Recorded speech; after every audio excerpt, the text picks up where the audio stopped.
प्रश्न नंबर 27 है, दो समांतर श्रेणी का सर्वांतर समान है, मतलब दी कैसा है, सर्वांतर यानी दी दोनों के लिए दी ही रहना है, बराबर रहना है। एक समांतर श्रेणी हो गई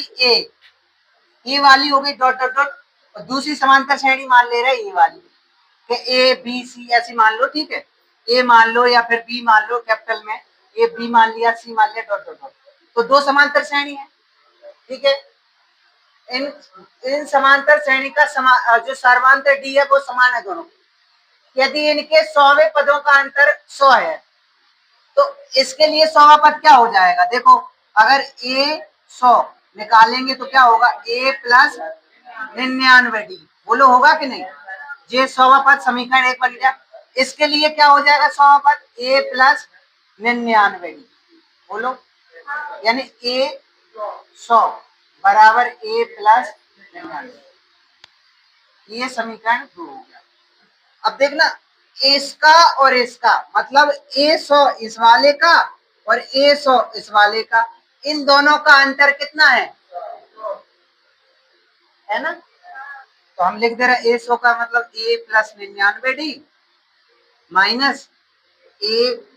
प्लस 99 डी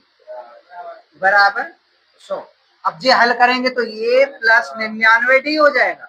माइनस ए और माइनस के 99 डी बराबर 100। इसका मतलब ये और ये कट जाएगा, a माइनस ए बराबर हो जाएगा 100, a माइनस ए बराबर हो जाएगा 100। अब उसने कहा है कि ये तो 100वें पद के लिए 1000वें पद, अब दोनों का 1000वां पद निकालो, इसका 1000वां पद क्या हो जाएगा, 1000वां बराबर क्या हो जाएगा, a plus 999 D, very good. और इसका क्या हो जाएगा, ए 1000 बराबर हो जाएगा ए प्लस 999 डी, ये समीकरण चौथा मान ले रहे और ये समीकरण तीसरा मान ले रहे, ठीक है। अब देखना इसका और इसका अंतर बताना है कितना आएगा, तो हम इसमें से घटा रहे, ए 1000 माइनस ए 1000, तो ए 1000 का मान है ए प्लस 999 डी और इसका मान है ए प्लस 999 डी, तो ए प्लस 999 डी और ये हो जाएगा ए माइनस 999 डी, जे और जे कट गया, बचा क्या ए माइनस ए। इसका मान देखो अभी ये निकाला था हमने, कितना है 100। इसका मतलब 1000वें पद का मान भी उनका डिफरेंस 100 आएगा, 500वें पद का भी कहें तो 100 आएगा, हर वो पद का डिफरेंस 100 आएगा, हमने यही तो बताया था। देखो ठीक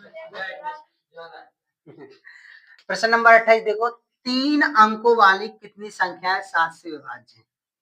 तो 7 से विभाज्य 3 अंकों वाली संख्या लिखना है। अगर हम 3 अंक वाली संख्या लिखें तो अपनी ये सबसे छोटी 100 आती है और डॉट डॉट डॉट 999, ये 3 अंक वाली छोटी संख्याएं लिखी, छोटी और बड़ी, ये 3 अंक वाली संख्या लिखी। अब इसमें देखना 7 से विभाज्य की कह रहे हैं, ठीक है। अब देखना ये इससे पता लगाना पड़ेगा, ये 7 मतलब 7 से विभाज्य, इससे एक चीज तो पता चल जाएगी कि डी का मान कितना है, 7 है, डी का मान कितना है 7, डी का मान ही पता चला है अभी से,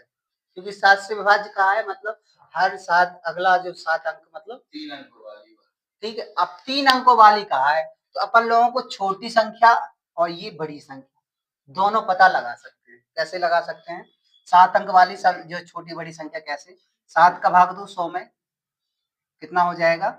7 एकम 7 बचा 3, 7 चौके 28, लेकिन ये 28 दो कम ले लेंगे तो ये नहीं हो पाएगा, तो 7 चौका 28, 7 पना 35 ले जाएंगे, तो कितना बच, यानी 5 माइनस के हैं इधर, यानी 100 में कितने जोड़ने पड़ेंगे 5, तो पहली संख्या हो जाएगी तुम्हारी क्या, प्योर वाली 105 संख्या, डॉट डॉट डॉट। और आखिरी वाली संख्या निकालेंगे तो आखिरी वाली निकालेंगे तो क्या हो जाएगी, ऐसे अपन लोग साथ में इधर भाग दे के दे रहे हैं, 7 का भाग दो 9 9 9, तो इसमें कम बार पढ़ेंगे, 7 एकम 7 बचा 2, 7 चौके 28 बचा 1 और 7 दूनी 14, कितने 5 शेष पद, 5 इसमें से माइनस कर दो तो कितने बचेंगे 9 9 4, तो यानी पहली संख्या ये हो गई और आखिरी संख्या ये हो गई। अब उसने पूछा है कि कितनी संख्याएं होंगी, यानी कि ये तुम्हें मिल गया है, ये बराबर कितना मिल गया बोलो, ए बराबर, वेरी गुड, ए बराबर मिल गया है 105 और एल बराबर कितना मिल गया 994, डी बराबर तुम्हें पता है और एन बराबर फाइंड करना है। लगा दो एल वाला फॉर्मूला, एल बराबर A plus N minus 1 to D, ये होता है एल बराबर। अब मान रखो इसके एल का मान कितना है 994, ठीक है, बराबर ए का मान है 105 प्लस एन माइनस 1 और डी का मान हो जाएगा 7। 994 माइनस 105 बराबर एन माइनस 1 गुणे 7। 105 घटा दो कितने बचे, चाको 14, 14 में से 5 के कितने बचे 9, इधर फिर 1 हो जाएगा सो 8 बचेंगे और इधर भी 8 बचेंगे, 889 और ये हो जाएंगे n माइनस 1 और ये 7, अगली लाइन में 7 बटे में चले जाएंगे तो 889 बटे 7 n माइनस 1, 7 का भाग दो 7 एकम 7, फिर 1 बचा 7 दूनी 14, 7 7 127 बार में कट गया, यानी n माइनस 1 बराबर 127, तो n बराबर हो जाएगा 127 प्लस 1 यानी 128, n बराबर कितना हो गया। तो वो पूछ रहे थे 3 अंकों वाली 7 से विभाज्य जो संख्याएं होंगी वो होंगी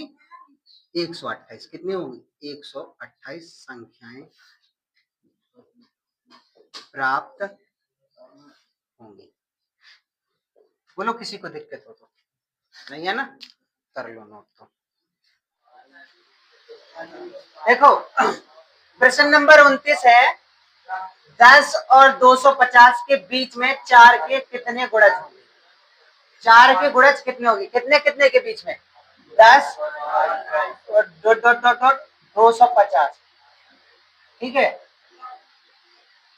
अब पहली बात तो देखो ये 10 भी 4 का गुणज नहीं है, नहीं है ना, 10 भी 4 का गुणज नहीं है, तो पहले तो 10 इन दोनों के बीच के गुणज निकालो कौन कौन होंगे। एक चीज क्लियर है, डी का मान कितना रहेगा, ये चीज क्लियर हो जाती है जब गुणज की बात हो।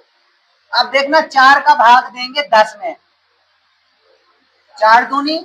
8, तो अपन को 8 नहीं पढ़ना है, 4 तिया सीधा पढ़ना है 12, तो यानी 2 माइनस के आ रहे हैं, यानी 2 इसमें जोड़ने पड़ेंगे, तो कितना प्राप्त हो रहा है 12,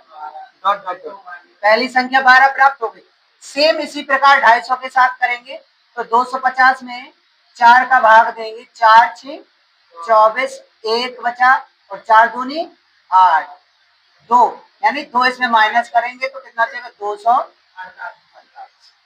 पहली संख्या हो गई ये और अंतिम संख्या ये हो गई, यानी तुम्हें किस किस का मान प्राप्त हो गया, ए का है 12 और एल का है 248 और डी का मान है तुम्हारा 4, एन बराबर फाइंड करना है। फॉर्मूला वही लगेगा, एल बराबर क्या होता है, एल बराबर A plus N minus 1 into D. आप सबके मान रख देंगे, एल का मान कितना है 248 बराबर ए का मान है तुम्हारा 12 प्लस एन माइनस 1, डी का मान है 4। अगला लाइन में 248, ये 12 माइनस के हो जाएंगे, एन माइनस 1 गुणे 4 हो जाएगा। 248 में से 12 गए कितने बचे हैं 200, ये 236 बचेंगे, ठीक है,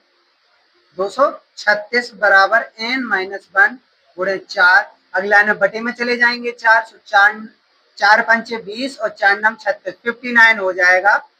एन माइनस 1 बराबर, यानी एन माइनस 1 बराबर हो गया 59, तो एन बराबर हो जाएगा 59 प्लस 8, एन बराबर हो जाएगा 60, एन का मान कितना आ गया 60, यानी वो पद कौन सा है 60, यानी कि इसमें 60 कुल 4 के गुणज प्राप्त होंगे, यानी 4 के कितने गुणज प्राप्त होंगे 60, नोट कर लो इसे। प्रश्न नंबर 30 है, n के किस मान के लिए, पता है n का कौन सा मान 3 10 17वां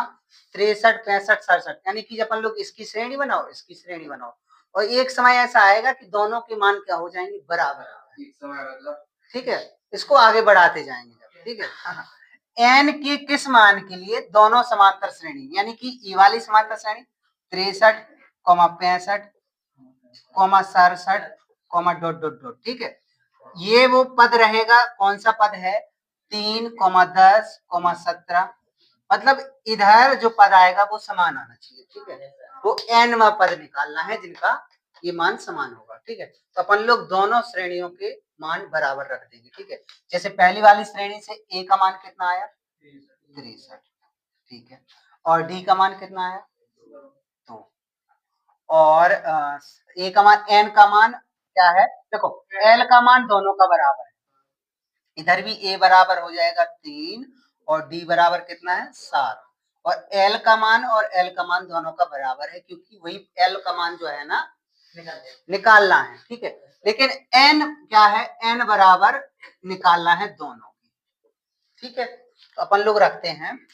l बराबर l, मतलब a plus n minus 1 into D बराबर a plus n minus 1 into D. देखो ये L1 इसके लिए मान लिया, L2 मान लिया इसके लिए, ठीक है। पहली वाली श्रेणी के लिए L1, दूसरी वाली श्रेणी के लिए L2। अब दोनों की मान रख दे रहे हैं, तो इसका मान पहली वाली श्रेणी का मान रखेंगे तो a का मान 63 प्लस n माइनस 1 और d का मान है 2 बराबर, इस a का मान है 3 प्लस n माइनस 1 और d का मान कितना है 7, ठीक है। यही तो हम कह रहे थे कि n जो है ना l का मान बराबर, ठीक है, वो nवां पद निकालना है। तो अपन लोग इसे और हल करेंगे, तो ये ऐसा करते हैं कि ये 63 और 3 इस तरफ ले आओ, नहीं तो 2 का गुणा कर दो, इधर 7 का गुणा कर दो, दोनों तरीके से कर सकते हो। 63 प्लस 2 का गुणा से 2n और ये 2 हो जाएगी, इधर 3 और ये 7n और 7 हो जाएंगे। अब संख्या एक तरफ n एक तरफ ले जाओ, तो n उस तरफ ले जा रहे हैं हम, और संख्या सब इस तरफ ले जा रहे हैं, तो 63 माइनस 2 और ये माइनस 3 और प्लस 7,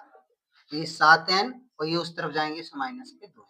बताओ कोई दिक्कत हो तो नहीं है ना। अब देखना, ये दोनों जुड़ेंगे और ये दोनों जुड़ेंगे, 63 और 7 कितने होगा 70, और 2 3 5 माइनस के रहेंगे, और 7 में से 2n गए तो 5n, 70 में से 5 गए कितने बचे 65, 5n बराबर, 5n बराबर आया है 65, तो n बराबर हो जाएगा 65/5, कितना आ गया 13, यानी 13वां पद है, दोनों श्रेणियों का 13वां पद समान है, ठीक है। यानी इस श्रेणी का 13वां पद निकालो और इस श्रेणी का 13वां पद निकालो, क्या आएगा, समान आएगा, निकालना तो